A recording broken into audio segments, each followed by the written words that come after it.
Now we're going to demonstrate how to find data on FRED.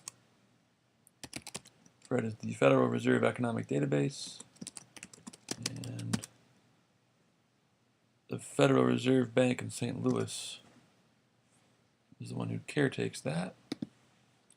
We'll just click on that link. Here's our homepage. Today we're going to look at GDP, inflation, and interest rate, and we'll get data on those. So, GDP, gross domestic product. We're going to look at real gross domestic product per capita. This is basically just your income, but it's in 2009 dollars. So click on that.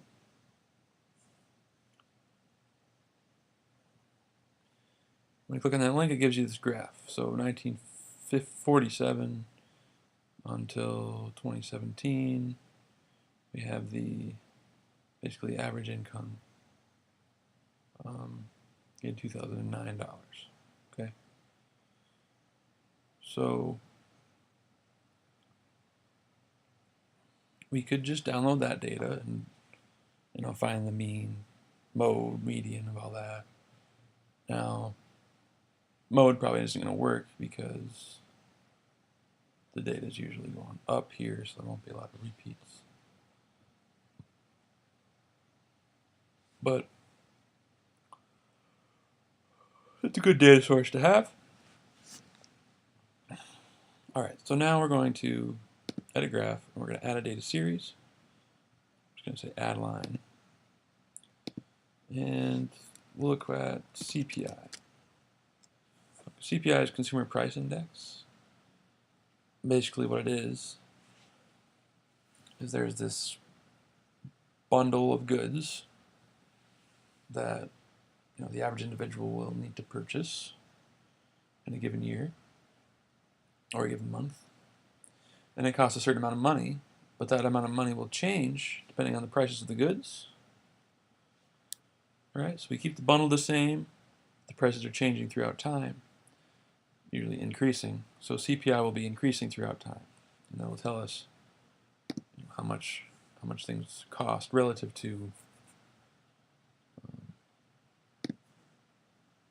a certain time period. The time period here we're relative to is 82 to 84. Now it doesn't show up on the graph because the magnitude of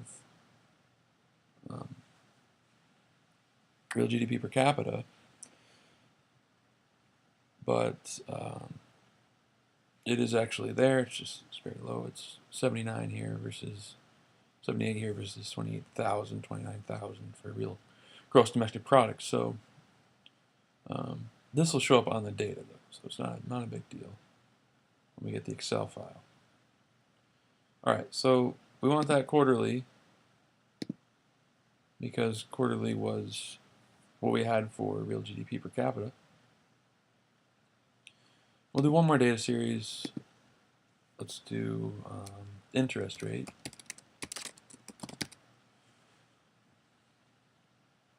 Effective federal funds rate. Basically how much banks need to pay in interest in order to borrow money from the Fed. We'll add that series. And we'll also make the data quarterly. Okay, so now we have 3 data series. That's good enough for me. Again, you can basically search for anything in there. Add line, we can search for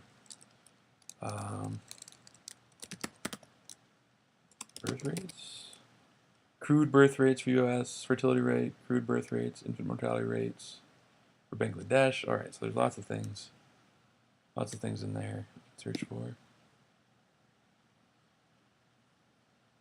Now, one interesting thing about this data is it's based on time. So it's in one place, different time periods. I only asked for 50 data points, so we'll change the time periods.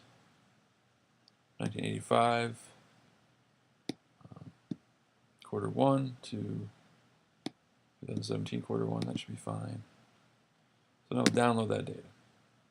You do Excel, you can do CSV file. Let's do CSV. Okay. Hopefully Excel opens. All right. So we have our Excel file. These are the dates. This is the real GDP per capita, CPI, and now this is all relative to 1982. This is in 2009 dollars, remember. And federal funds rate, this is interest rate. Now this data is in this certain format where the observations are the rows and the columns are the variables, right? So that's a different way than what we usually had it as. So I'll copy that and I'll paste it special and transpose it, and now I have it in the order that I want. And I might delete this column because I'm missing information there. And I might rename this real GDP per capita.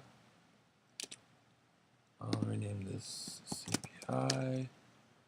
And I'll rename this interest rate. Alright. I will shift these columns out of the way. Alright, now I've got my data. Now, I don't want to give away how to get the mean, median, and mode, so I'll leave that to you, but this is how you can collect data on the Federal Reserve website.